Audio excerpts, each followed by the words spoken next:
Efesus pasal yang ketiga ayat 14 sampai 21 kita akan baca bergantian. Saya baca 14, saudara-saudara baca 15 dan terus bergantian sampai 21. Itulah sebabnya aku sujud kepada Bapa.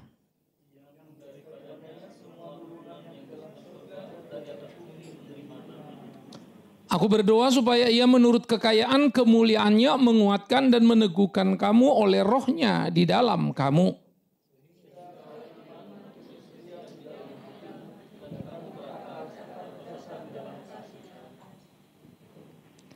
Aku berdoa supaya kamu bersama-sama dengan segala orang kudus dapat memahami betapa lebar dan panjangnya dan tingginya dan dalamnya kasih Kristus.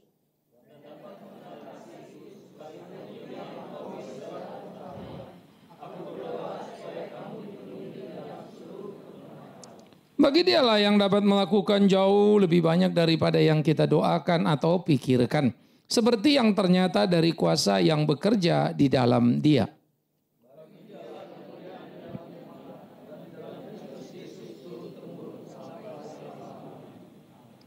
Saudara, pada waktu Paulus sudah menyampaikan bagaimana panggilan yang berlaku bagi tiap orang percaya. Dan panggilan itu begitu ajaib, bergerak dari Israel ke non-Israel dan seluruh dunia.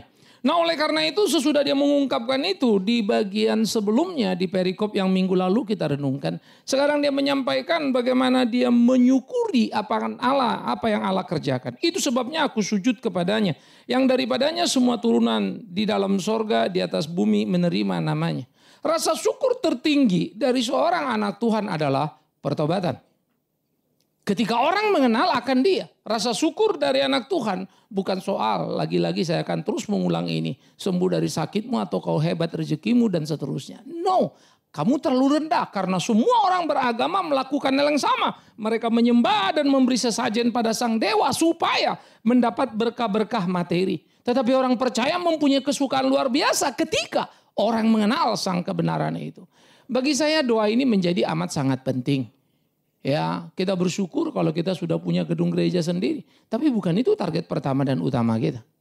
Ada tidak ada itu tidak mengganggu. Tetapi bagaimana kita memberitakan Injil dengan tiada henti, itulah gairah kita.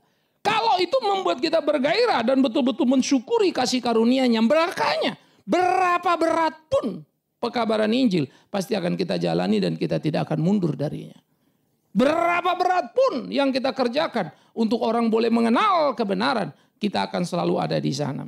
Jadi rasa syukur yang disampaikan oleh Paulus di dalam doanya menjadi sangat luar biasa. Bagaimana dia mengatakan semua turunan artinya apa? Manusia ke manusia dari segala zaman. Ya, semua turunan artinya segala sesuatu yang dijadikan, diciptakan oleh dia, baik malaikat yang di surga sana. Semua menerima namanya. Bagaimana Paulus berdoa supaya Allah itu menurut kekayaan kemuliaannya menguatkan, meneguhkan kita orang yang percaya kepada dia itu. Setiap kita mendapatkan nama dari dia. Nama itu bukan sekedar nama Bigman Sirait atau lainnya, tetapi nama adalah identitas ketika aku dikenal oleh dia. Itu sangat personal. Bagaimana Tuhan mengenalmu? Itu namanya namamu ditaunya. Namamu diberikannya. Nama sebagai anak Allah. Ia mengenal kita personal. Kalau saya punya anak, nama nomor 1 Keisha, Keti, Kenan. Saya tahu mana Keisha, mana Keti, mana Kenan. Sangat personal. Lalu teman saya telepon, Pak anak berapa? 3. Oh yang paling gede siapa? Nomor 2 siapa? Tapi dia nggak tahu mukanya, dia tahu informasi namanya. Sesudah ketemu, oh yang ini yang Keisha, oh yang ini yang Kenan, oh yang ini yang Keti, baru dia tahu. Tetapi taunya dia pun tahu hanya sebatas ketemu. Kalau saya mengenal nama itu sangat personal. Bukan panggilannya saja, bukan mukanya saja. Hatinya pun saya tahu. Begitulah Tuhan mengenali kita. Begitulah Tuhan datang di dalam hidup kita. Makanya dikatakan kita berdoa di dalam kekayaannya. Kita berdoa kepada dia yang menguatkan dan meneguhkan kita. Dengan roh yang kudus yang mengerjakan itu di dalam hidup kita. Sehingga kita belajar secara penuh bagaimana kekayaan, kemuliaan, keteguhan yang kita terima adalah pekerjaan Roh Kudus dalam hidup kita. Tidak jadi penting berapa banyak aktivitas kita. Tapi sangat penting bagaimana kualitas hidup keimanan kita. Ya. Ini menjadi bagian yang perlu untuk kita renungkan sama-sama. Tapi orang yang berkualitas pasti dia akan beraktivitas dengan baik. Bagaimana gairah di dalam menyuarakan kebenaran. Bagaimana gairah dalam menghidupi hari-hari yang harus terus-menerus dijalani.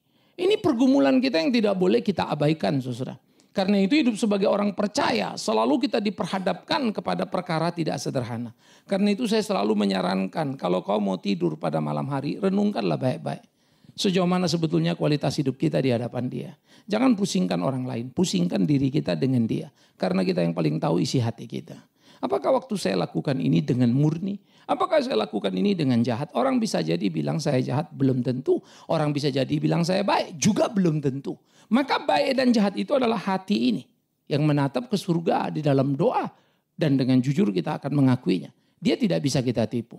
Tetapi kalau doa kita menjadi satu doa rutinitas yang kita naikkan. Padahal kita bukan itu. Sebenarnya kita sedang melatih menipu Tuhan itu. Dan membunuh nurani. Misalnya saudara tidak sungguh-sungguh melayani Tuhan. Kami bersyukur kami sungguh-sungguh pelayanan. Ya bohong. Orang aja bisa lihat kamu tidak sungguh-sungguh. Bagaimana kamu bisa ngomong gitu? Mestinya lebih bagus kalimatmu ampuni Tuhan. Seharusnya kami sungguh tapi kami belum. Itu lebih fair. Tapi jangan juga jadikan itu basa-basi. Hanya supaya kedengarannya benar doa itu. Karena doa yang benar tidak pernah dikagumi dan disukai Tuhan. Doa orang benar yang disukainya. Mungkin doamu orang benar belepotan kali secara teologi. Enggak ada masalah. Tapi hatimu yang benar itu. Nah itu yang Tuhan lihat. Nah jadi ini menjadi pergumulan kita saudara. Bagaimana kemudian kita makin memahami kekayaannya. Dan kita makin diteguhkan di dalam iman percaya kita. Sehingga oleh iman kepada Kristus yang diam di dalam hati kita. Kita berakar. Berdasar di dalam kasih. Kasih yang sudah menolong kita. Membuat kita menolong sesama kita. Tapi dalam kasih Kristus menghajar kita. Maka kita juga jangan lupa. Menghajar orang untuk berjalan di dalam kebenaran. Hanya orang tua bodoh kalau tidak pernah hanya orang tua bodoh kalau menjauhkan dan menyimpan rotan bagi anaknya. Pegang rotan itu dan didiklah anakmu, tapi bukan gebukin dia ya. Artinya rotan adalah sebuah disiplin yang menjadi sangat penting. Engkau akan menangis pada hari tuamu ketika melihat dia karena kau tidak lagi berdaya mendidik karena terlambat waktu kecilnya. Nah kasih yang menghajar membuat orang mungkin marah sesaat tapi mengerti kemudian. Seperti Tuhan membentuk kita. Babak belur hidup kita. Saya selalu sering dengar orang bicara. Aduh Pak, ini saya pikir-pikir saya makin dekat sama Tuhan. Hidupnya kok jadi gonjang-ganjungnya gak karu-karuan. Badainya kencang sekali. Kenapa begini? Kadang-kadang saya frustrasi ikut Tuhan. Banyak orang merasakan itu. Tetapi kenapa orang bisa berburuk sangka seperti itu? Sebetulnya jawabannya satu. Kamu salah mengerti, dalam mengerti mengikut Tuhan. Sama seperti kita juga waktu dipukul orang tua dalam rangka mendidik kita. Kita juga marah sama orang tua, bilang gak sayang. Tapi satu waktu ketika kita cukup umur, apalagi kalau sudah menikah punya anak, baru ingat betapa jahatnya kita sebagai anak dulu. Aduh jahat sekali aku dulu. Tapi kadang-kadang kejahatan yang kita sesali pun sudah terlambat. Karena orang tua kita sudah tiada. Mau berbuat baik juga udah gak sempat lagi. Nah tinggal sejauh mana kecepatan kita menyadari. Betapa kita bukan anak yang baik. Supaya sempat berbakti kepada orang tua. Itu penting. Begitulah kita di dalam menjalani hidup kita. Seberapa cepat kita menyadari. Bahwa sebetulnya kita ini jauh dari apa yang Tuhan mau. Sehingga kita memperbaiki diri. Dan kemudian berjalan seperti apa yang menjadi ketetapan kehendaknya. Saudara-saudara, kita harus terus-menerus berjalan di dalam kehidupan kita. Sehingga kita makin hari makin berakar di dalam dia. Terus makin kuat di dalam dia. Hidup bersama-sama dengan dia. Karena itulah apa yang dikatakan Paulus menjadi menarik. Bagaimana kerinduan seorang rasul. Dan bagaimana seorang hamba Kristus mempunyai kegairahan di dalam hidupnya. Bukan tentang apa yang didapatnya. Tapi tentang apa yang Tuhan boleh kerjakan lewat dirinya. Kita harus memikirkan itu saudara. Ya. Kita mesti menjalani hari-hari kita. Tidak ada jalan yang mudah. Semua akan terus menjadi bagian yang tidak sederhana. Aku berdoa supaya kamu bersama-sama dengan segala orang kudus memahami Betapa lebarnya, panjangnya, tingginya, dan dalamnya kasih Kristus. Ini bukan limit tapi mau mengatakan ketika kau ukur lebar tidak terukur. Kau ukur tingginya tidak terukur, turun ke bawah dalamnya. Kamu juga tidak bisa ukur luasnya, kamu tidak bisa gapai. Maka terkejutlah kamu betapa amat sangat besar kasihnya. Maka kasihnya yang besar lebih dari cukup menanggung deritamu. Kasihnya yang besar lebih dari cukup menanggung kesulitanmu. Kasihnya yang besar lebih dari cukup untuk membereskan persoalanmu. Tapi kepada kasihnyakah kita bersandar atau terikat pada persoalan yang kita jalani? Kalau kita terikat pada persoalan, kita akan tenggelam. Tapi kalau kita memandang kasihnya, kita bilang persoalan saya berat sekali. Lihat ke surga, terlalu kecil. Gak ada artinya. Sejauh mana kita mampu melihat surga. Begitulah Rasul itu melihat dan mereka berkata, bersyukur kami boleh menderita untuk dia. Mereka bergembira karena dianiaya oleh nama Kristus. Gila ya. Ini bagaimana ceritanya ini? Karena mereka melihat dalamnya kasih. Dan kita orang Kristen selalu bilang kasih Allah luar biasa, tidak terhingga. Ya kalau kita disuruh kata sambutan kan pasti ya. Kasih itu begitu luar biasa. Semua itu datang dari dia. Itu bahasa agama. Karena bahasa realnya terlihat dalam hidup kita. Hidup kamu begitu enggak? Nah, jadi kejujuran dalam bertuhan itu sangat penting, saudara. Saya selalu lihat kayak kalau ada beberapa acara-acara, saya ini orang Batak, jadi kalau ada acara adat gitu, wah semua ngomong bagus-bagus, kamu harus gini, harus gitu, semua ngomong. Tapi rata-rata banyak yang muda-muda itu kalau datang ke saya, aduh capek ini, ya panggil om, panggil tulang, panggil apa gitu ya. Dia ngomong terus, saya ketawa, udahlah kau dengar itu rezekimu lah kalau mau kawin kan ya. Bagi sampai sore kau diceramain. Ya, nah, lalu kalau saya sering kali juga disuruh ngomong, saya akan ngomong pendek saja. Ya, karena saya yakin kalau saya ngomong lagi semua akan mengulang. Nah lucunya nanti sudah saya selesai ngomong dikit, sudah. Ya Tuhan tolong kamu, Tuhan pimpin jagai. Nanti ngomong, ya seperti Pak Pendeta tadi tulangmu tadi bilang Tuhan tolong kamu pimpin. Dia ngomong lebih panjang lagi dari yang saya ngomong. Kasihan tuh anak dan nunggu bonyok udah. Tapi kalau sudah ngomong semua rajin, ngasih uang hilang. Itulah repotnya. Malas pegang dompet, hanya rajin mau bicara. Akhirnya orang bilang, ya yuk ngomongnya bagus, bener. Tapi do nothing kok. Ya. Bicaralah seperlunya. Karena tidak ada orang terlalu bodoh dan tidak mengerti itu. Yang dibutuhkan tiap orang adalah model yang bisa dipelajarinya. Kata-kata kita bisa dibacanya di buku. Sebagus apapun khotbahnya pendeta Bigman Sirait, ada buku lain cerita seperti itu. Alkitab jauh lebih tepat, benar dan segala macamnya. Karena itu apa yang kukatakan benar atau tidak bukan apa yang orang dengar. Hidupku begitu atau tidak, itu perkelahian. Itu pertandingan. Tidak perlu kamu mengharap semua orang mengerti kamu. Tapi kamu bisa mempertanggungjawabkan hidupmu di hadapan Tuhanmu. Itu yang menjadi perlu. Bagaimana kita menjalani itu? Bagaimana kita menggumuli hari-hari itu? Menikmati kebersamaan kita dengan Tuhan itu. Sehingga hidup kita sungguh-sungguh menjadi hidup yang diperkenankannya. Dan kita menemukan lautan luas cinta kasihnya. Kita berenang di dalamnya. Seperti kita kalau di laut itu kecil banget ya. Begitulah orang masuk dalam kasih Kristus. Sepertinya dia mau berenang ke pinggir, mana pinggirnya ya. Mau ke sana, waduh mana ya. Mau nyelam ke dalam, nggak nyampe-nyampe ke dasarnya. Kita bilang, waduh ini saya bagaimana. Maka waktu kita berenang di laut lalu terlempar di tengah itu. Sejago-jagonya kita berenang kalau tepi sudah nggak terlihat mau apa lagi.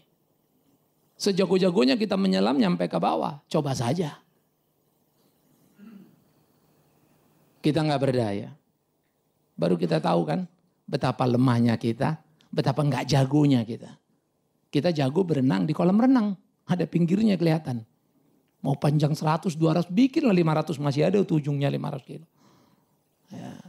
Tapi kalau sudah di tengah lautan luas itu, mau kemana yang kau pergi? Tidak berdaya, cuma itu judulnya. Rasa tidak ada guna. Begitulah orang berada di dalam kasih Kristus. Di tengah pergumulan persoalan, ia mulai merasa aduh terlalu besar kasihnya. Sehingga waktu ada di dalam, ketika kesadaran itu muncul, tenanglah dia. Kepadamu kuberikan hidupku, iya Tuhanku. Maka orang-orang seperti ini akan terus berjalan di dalam hidup kasih karunia Kristus. Dan itulah yang dijalankan dan diajarkan Rasul Paulus kepada kita semua. Supaya kita sungguh-sungguh boleh mengenal kasih itu. Yang melampaui segala pengetahuan. Supaya kita betul-betul dipenuhi oleh seluruh kepenuhan Allah itu. Kalau kita mau setia melayani Dia, kita mesti menjalankan apa yang menjadi ketetapan kehendaknya. Saudara-saudara, apa sih yang bisa kita lakukan dalam hidup ini? Kecuali berbuat benar. Tapi berbuat benar pun tidak membuat kita jadi benar. Karena Tuhan juga yang membenarkan kita. Maka berbuat benar sudah semestinya. Nah yang jadi masalah kalau kita hidup gak benar. Katanya sudah dibenarkan. Kenapa gak benar? Itu persoalannya. Hidup benar sudah semestinya. Tapi hidup tidak benar itu masalahnya. Nah itulah yang perlu kita terus belajar. Memahami cinta kasih-Nya. Memahami bagaimana hari-hari di dalam menggumuli Dia. Dia yang luar biasa. Dia yang melampaui segala pengetahuan. Dia yang melakukan jauh lebih banyak dari yang kita doakan atau pikirkan. Seperti yang ternyata dari kuasa yang bekerja di dalam kita. Mana pernah kita pikirkan mau berdamai dengan Allah? Mana kita pernah pikirkan hidup benar? Tapi roh lah yang menggerakkan kita, bukan? Menyadarkan kita. Maka Alkitab bilang, kita diinsapkan akan dosa. Oleh siapa? Roh Kudus. Saya enggak kepikiran toh. Dia tolong. Lalu saya hidup. Sepanjang apapun doamu, sehebat apapun doamu, terlalu banyak dalam hari-hari yang kau jalani. Satu hari saja. Yang terjadi itu tidak masuk dalam doamu. Enggak ada itu di pokok doamu. Kalau mau jujur. Jadi jangan pernah rasa terlalu hebat kalau kita berdoa. Lalu bisa mengubah segala sesuatu, misalnya begitu ya. No. Mari kita doakan. Tapi kita tetap tidak akan pernah mengerti apa ujungnya. Karena itu kalau jadi, itu bukan hebatmu. Tapi kau belajar apa yang Tuhan kerjakan. Supaya kita belajar mengukur doa kita. Tidak ada doa yang gagal dalam doa orang percaya. Orang percaya doa kalau boleh sembuh. Tidak sembuh dia tahu Tuhan memang mau orang ini sakit. Nggak ada yang gagal. Wah nggak sembuh doanya kurang kuat, omong kosong itu. Itu pengikut setan bukan pengikut Tuhan itu. Kalau pengikut setan transaksi. Cukup sesajennya sembuh. Nggak cukup sesajen nggak sembuh. Apa kau pikir Tuhan itu setan yang menuntut sesajen dari kita? Enggak. Jadi jangan dibolak-balik. Iman Kristen itu tidak boleh menjadi recehan seperti itu. Maka kalau kita jalani hari-hari ya makin hari kita lihat, aduh gila lu, untung lu terjadi gini. Maka banyak ya, untung, kebetulan. Nah itulah kalimat kita. Kenapa? Karena itu gak ada dalam pokok doa kita. Jangan bilang di pokok doa, di sini pun gak ada. Di ide kita, pikiran kita, keinginan kita. Gak ada itu. Tahu-tahu terjadi, waduh untung lu, waduh kebetulan lu. Gak ada dalam doamu, gak ada dalam pengetahuan. Tapi celakanya kau bilang untung dan kebetulan. Seharusnya, oh God, thanks. Kau tolong aku lebih dari apa yang aku tahu. Kau kerjakan bagiku lebih dari apa yang kudoakan. Oh God, thanks. Maka menjalani perjalanan beriman itu tidak mudah, saudara. Pergumulan panjang. Terlalu mudah kita mengamati sebuah persoalan dan memberi komentar terhadapnya, menilainya. Seperti guru menilai hasil karya muridnya. Pernah nggak guru itu memahami pergumulan murid itu? Bagi guru bijak, angka jelek tidak sama dengan murid jelek. Kalau dia tahu muridnya ini memang agak rendah IQ-nya. Dia tahu. Mungkin kurang gizi waktu kecil atau lain. Sehingga waktu anak ini dapat 5, dia lihat anak ini hebat. Udah banyak kemajuan. Kalau guru nggak bijak, 5 elek, nggak lulus kau. Cuma tahu begitu. Itu guru bodoh. Tidak pernah bisa menemukan murid yang pintar. Murid ini pintar, kenapa? Dengan IQ segitu, 3 aja udah bagus angkanya. Ini 5 loh. Tapi kalau standar umum 5 ya nggak lulus dong. Nggak bagus itu. Itulah tidak mudahnya dalam kehidupan. Bagaimana mendidik, melatih tiap orang supaya dibentuk. Dan mereka bertumbuh dan mereka bertambah. Ya. Ini harus jadi pergumulan kita, saudara. Ini harus menjadi doa kita. Bagaimana kita bergerak dan menjalani satu demi satu di tengah pergumulan kehidupan. Maka seperti guru bijak tadi. Dia menemukan murid ini hebat dengan angka 5. Guru yang cuma guru bilang anak ini bodoh, pinggir. maka dia tidak akan pernah melahirkan karya apapun di tengah kehidupan ini. Maka selalu ada orang-orang top ya, kalau ditanya, wah si yang nemukan saya si Anu dulu. Yang bawa, selalu ada historinya itu. Dulu dia bawa saya lihat dia bakat Pak. Tapi yang ambil bukan pelatih. Banyak pelatih pernah menolak orang-orang yang jadi top dalam olahraga. Banyak pelatih menolak orang-orang yang menjadi top di dalam olahraga. Jadi kalau kita baca historinya itu, atau klub mana juga tolak melulu. Karena standar bakunya tadi itu. Tapi tidak sedikit pelatih-pelatih menemukan orang-orang hebat bahkan di desa-desa. Nah itulah pencari bakat yang selalu kerja tidak hanya dengan otaknya. Tapi dengan perasaannya, dengan pengalamannya. Dia mulai seni dan melihat orang ini oke. Padahal mainnya cara. Karena memang dia belum belajar tekniknya. Belepotan secara teknik. Tapi sebetulnya talent banget, ada bakat yang kelihatan. Dan dia menemukan. Tuhan lebih dari pelatih hebat. Tuhan lebih dari guru hebat. Jadi gak ada yang salah sama kita. Kita yang merasa kita goblok dan bodoh. Kita yang merasa kita gak diberkati Tuhan. Memang kita bukan murid yang hebat. Memang kita bukan pemain yang jago. Itu salah kita. Belajarlah jadi pemain yang benar. Pemain yang benar yang jago adalah pemain yang sadar. Pelatihnya diperlukan di dalam dirinya. Pelatih yang hebat, pemain yang hebat, jago bilang pelatih gak perlu. Itu tinggal tunggu rontoknya. Hidup ini beda. Karena kalau kamu bertanding, kamu di lapangan. Siapa yang lihat kamu tanding? Pelatihmu. Lihat di mana gerakmu salah, pelatihmu. Kita semua merasa mana pernah salah. Maka pemain-pemain bola saja kalau pemain top dicadangkan oleh pelatihnya pasti marah. Karena dia rasa dia hebat, dia jago. Tapi pelatih hebat jauh lebih tahu apa yang dilakukannya. Dia sudah lihat kok. Memang ini orang hebat yang lari. Tapi udah kelihatan speednya lemah sekali hari ini. Mungkin kurang sehat, mungkin lain. Mendingan you pinggir. Karena itu akan mengganggu ritme yang lain. Tuhan itu mendesain kita begitu rupa. Dia didik kita. Ingat dia lebih hebat dari pelatih yang hebat. Dia lebih hebat dari guru yang hebat. Dia ajar kita, dia didik kita. Bahkan lebih dari apa yang kita tahu. Begitu dia menolong kita di dalam doa kita. Karena itu jangan pernah merasa terlalu hebat. Jangan pernah memberi gelar pada seseorang. Oh dia pendoa yang hebat sekali. Anda adalah orang yang bersalah. Tuhan yang hebat. Doamu tidak akan menggerakkan sorga. Tapi sorga akan mengajarmu lewat doamu. Doamu tidak akan pernah mengubah Allah. Tapi doa akan mengubah dirimu. Saya selalu merasakan kebingungan luar biasa. Ketika orang yakin doa bisa mengubah Allah. Kalau doa bisa mengubah Allah, pertanyaannya gampang. Hebat mana kamu dan Allah? Hebat kaulah, kau bisa mengubah dia. Siapa kamu? Bukankah itu kejahatan mengerikan? Tapi orang Kristen selalu merasa paling senang kalau dibilang dia hebat doanya. Sampai Tuhan pun mau diaturnya.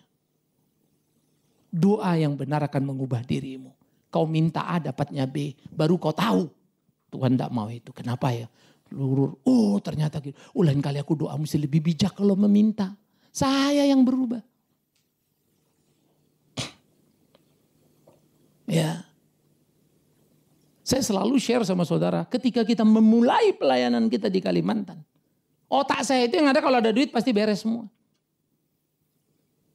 Terus berproses babak belur, akhirnya duit datang juga. Tuhan kasih duit, syukur puji Tuhan.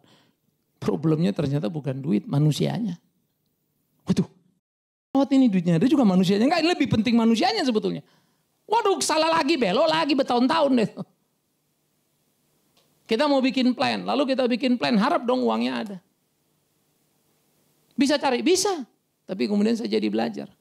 Saya nggak bisa datangin tiap orang lalu kemudian uangnya terkumpul, jalanlah proyeknya. Hebat. No, Tuhan mau apa enggak?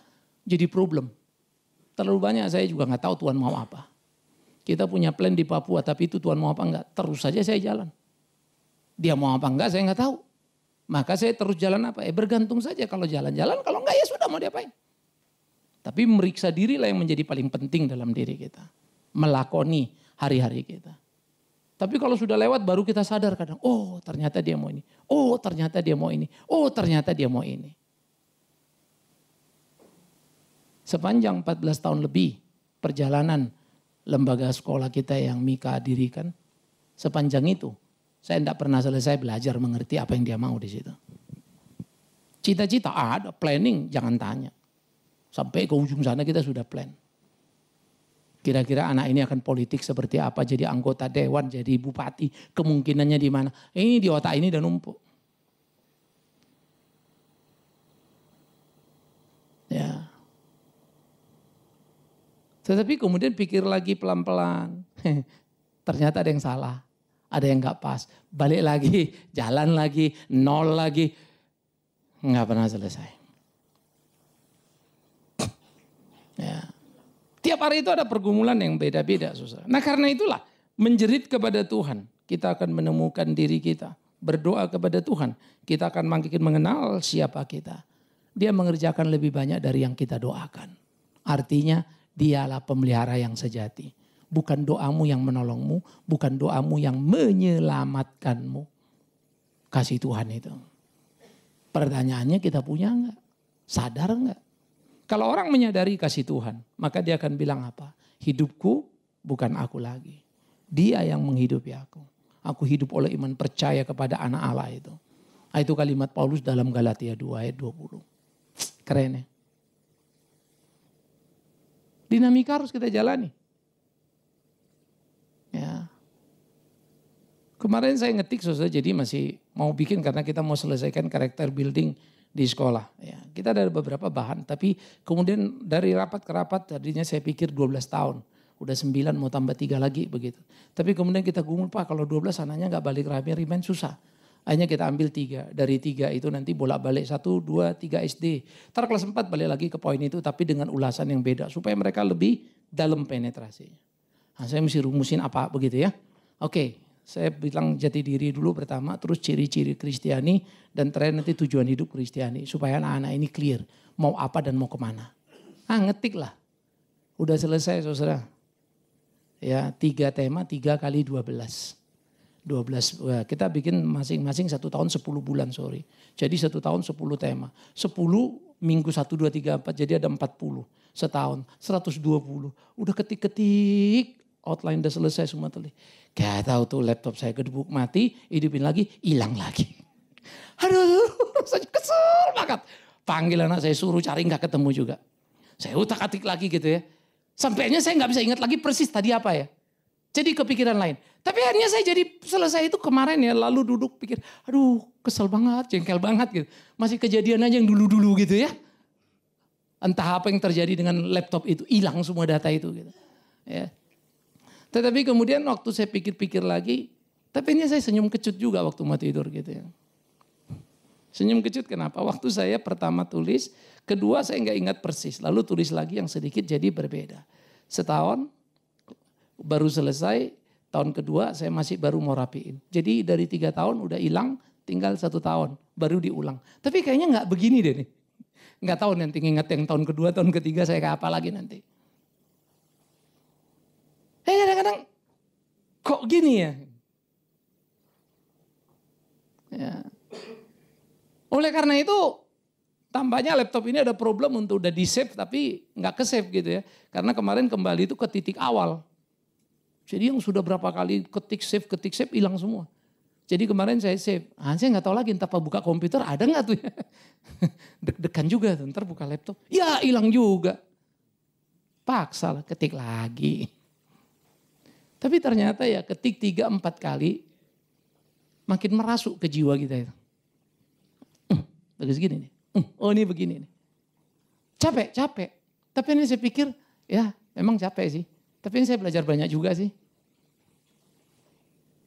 Paling enggak secara teknis ini belajar pakai komputer tahulah kapan problem, kapan ini udah mulai.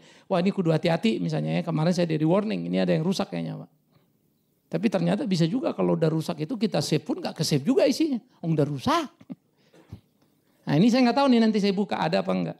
Tapi kalian gak perlu doa ya. Semoga nanti masih ada. Ya ada gak ada itu ya nomor 5 lah. Gak ada ya bikin lagi. Yang jelas saya gak bikin lagi di laptop yang sama kan itu aja. Bodoh kalau saya ulang lagi kan gitu. Ya, kadang-kadang tegangnya Tuhan tolong. Saya itu kalau udah mau pergi pelayanan agak telat lampu merah. Berdoa itu. Aduh Tuhan tolong tuh lampu merah jangan merah jangan merah. Habis itu saya ketawa sendiri aduh Tuhan ampun. Aku yang telat sorga yang repot. Padahal aku yang terlambat pergi dari rumah. Lu doakan lampu merah supaya hijau terus. Kasihan yang lain kan. Kalau jalanku hijau yang dari sebelah sini kan jadi merah. Lalu pikir-pikir lagi, aduh ampun Tuhan. Saya tuh lucu kalau berdoa itu jadi berpikir ya. Dan mau coba pikir, egois amat ya. Lu telat pergi, enak aja suruh jalan mulus. Tapi kadang-kadang kalau udah malu gitu, jalan mulus. Kalau dia, oh God thanks. Ampuni aku telat.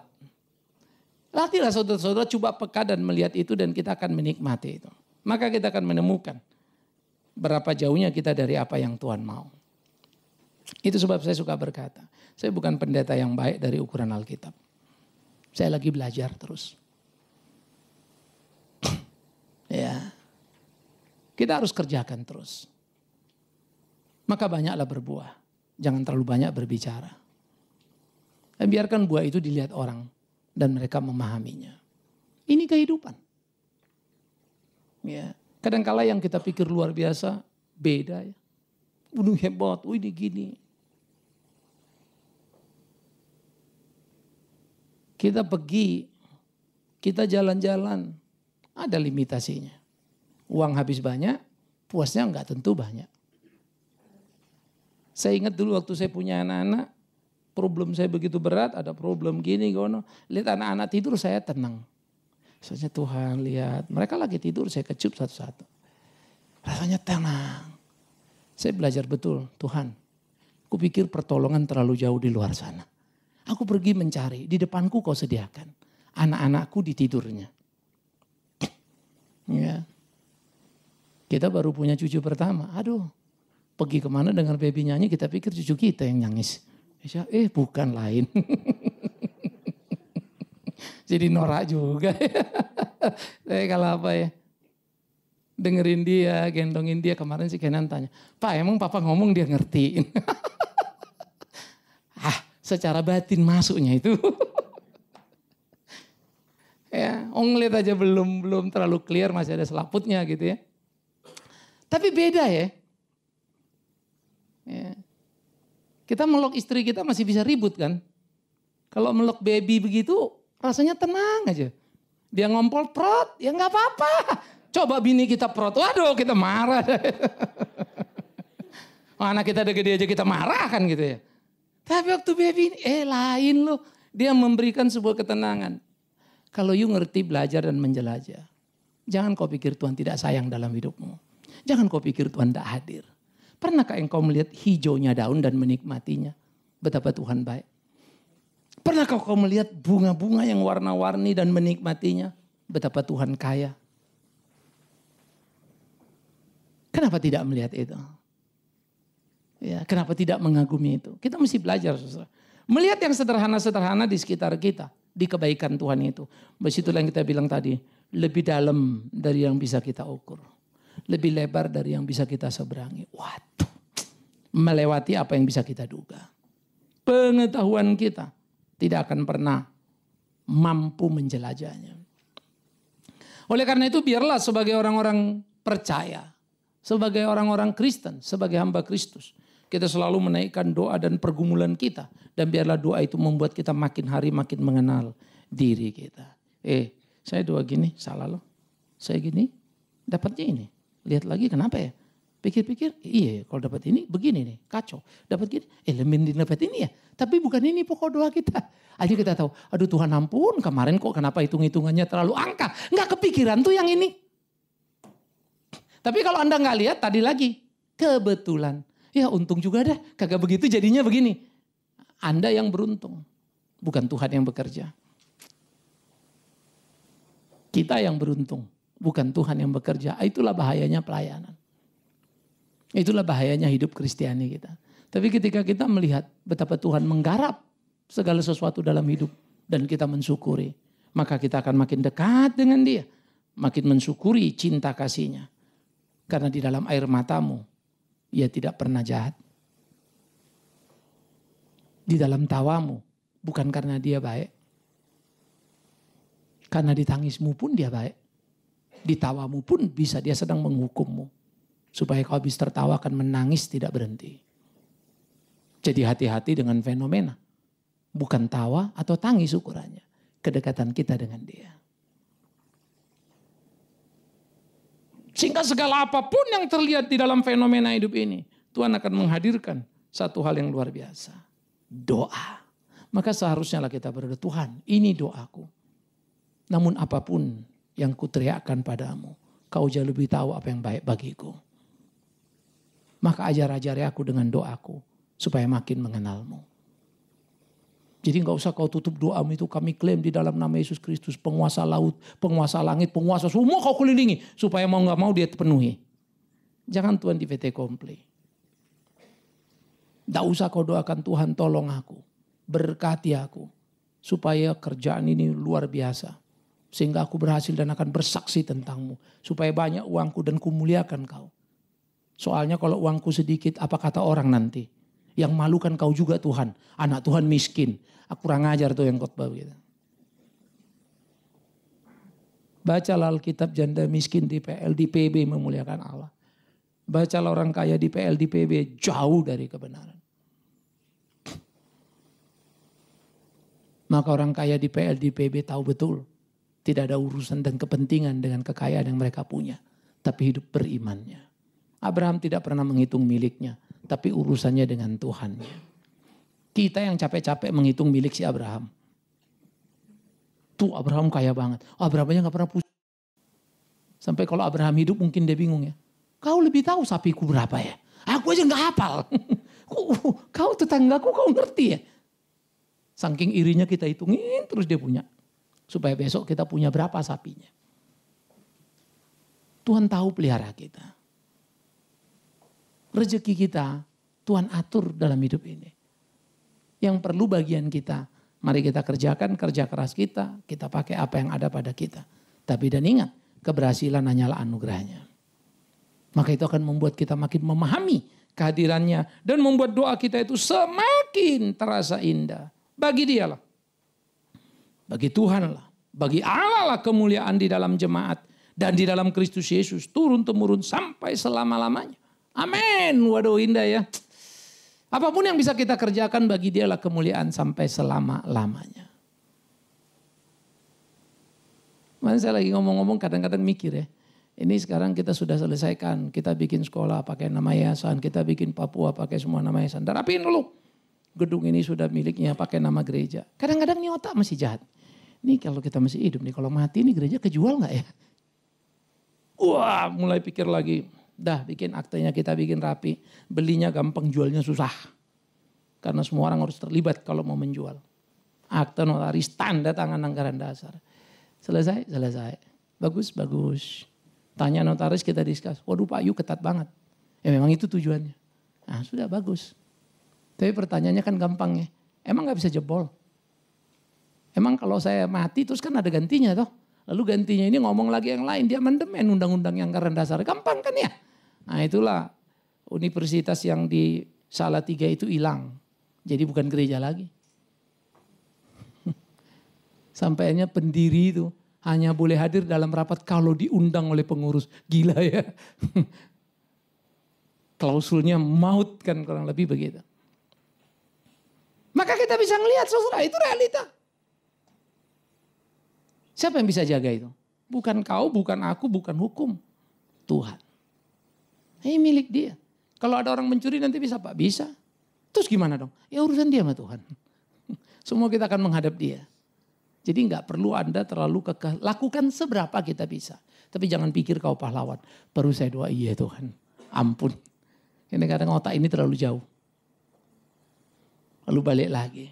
Pikir lagi. Emang dulu itu ada big man? Enggak. Kalau ada karena siapa? Tuhan. Terus apa yang kau ributkan? Emang kau pikir kalau aku ngasih sama kau enggak bisa ku jaga? Harus kau yang jaga? Kan tidak. Tapi saya juga gak boleh bilang, Tuhan karena kau yang jaga rumahku. Dalam nama Yesus tidak kukunci pintuku. Maling masuk tertolak oleh malaikat Tuhan. Gila juga namanya itu. Udah disuruhnya kunci, untuk apa gunanya kunci itu? Ya kunci lah. Enggak usah kau cobai Tuhanmu itu. Ah Pak, dia akan bertindak lebih dari yang kita doakan. Buset. Kalau gitu ya biar aku yang mencuri mobilmu nanti. Gantungkan kuncinya situ ya. Please, jadi kalau Anda mau naik ke gereja, mobil diperiksa baik-baik. Udah dikunci apa belum? Jangan taruh laptop di tempat duduk di tengah, ntar dipecahin kacanya. Tuh jangan pula ngomel, padahal aku ke gereja doa, kemana aja malaikat itu? Nggak ada malaikat situ, tukang parkir ya banyak. Nah itu kalau dilihatnya, kalau enggak mau kau apain dia? Ya, makanya kartu parkir di mana-mana, barang hilang tidak tanggung jawabnya tukang parkir itu. Ya kita lah yang perlu bijak, taruh. Jadi jangan juga nanti kalau istri kita taruh atau suami kita nyimpan tas lalu komentar istrinya. Apa-apa udah beres itu. Oh nanti hilang, alah Tuhan jaga itu. Oh jangan pula kalian jadi ribut gara-gara urusan Tuhan. Sampai Tuhan bingung. Sejak kapan kusuruh kau ribut suami istri? Yuk kita lakukan bagian kita. Kalau udah hilang ya mau diapain? Kita udah jaga kok. Rumah dikunci bisa dibongkar orang enggak? Sudah mau diapain? Ya kita perbaiki. Oh jangan begini lagi. Tapi jangan pikir kalau rumah kita sudah berlapis-lapis sistem keamanannya pasti aman punya. Enggak tentu. Tuhan yang menjaga kita. Maka saya suka Alkitab ya. Kalau bukan Tuhan yang mengawal kota sia-sia. Kalau dia yang bukan menjaga rumah sia-sia. Capek kita berusaha dalam hidup ini. Bangun pagi sampai malam. Hanya untuk cari sepotong roti. Tuhan menyediakan pada waktu kita tidur. Artinya ada rezeki yang disiapkannya. Tapi jangan kau pula tidur nanti. Bangun tidur kau tanya-tanya rotinya mana. Ambil rotinya. Di mana Pak? Di kantormu. Pergi kau kerja. Keringatmu. Bawa roti pulang. Saya suka Alkitab. Mendidik orang Kristen bertanggung jawab. Oleh karena itu, mari kita belajar berdoa. Bukan supaya kita punya yang tetangga kita punya. Tuhan tidak suka. Kita justru perlu berdoa. Apa yang kita punya supaya Tuhan ajari kita. Untuk apa itu ada. Kita berdoa supaya hari-hari hidup kita, peristiwa dalam hidup kita belajar. Tuhan mau apa dari semuanya. Sehingga doa itu membawa kita makin hari menjadi seperti yang Dia mau. Menjadi hamba Kristus itu. Maka demi Tuhan yang hidup. Di dalam hubungan hidup kita pun suami, istri, orang tua, anak selalulah berdoa. Engkau akan makin mengenal istrimu, suamimu. Bukan selalu doa, Tuhan rubah suamiku supaya dia jadi baik. Sampai kau lupa persoalan sesungguhnya adalah kau. Mestinya kau juga berdoa, Tuhan juga rubah aku. Sehingga perubahanku boleh menjadi alatmu untuk membawa dia kembali. Itulah indahnya hidup bukan? Mari kita lakoni dan mari kita jalani. Biar Tuhan tolong kita. Tuhan pimpin kita di dalam hari-hari kita. Amin.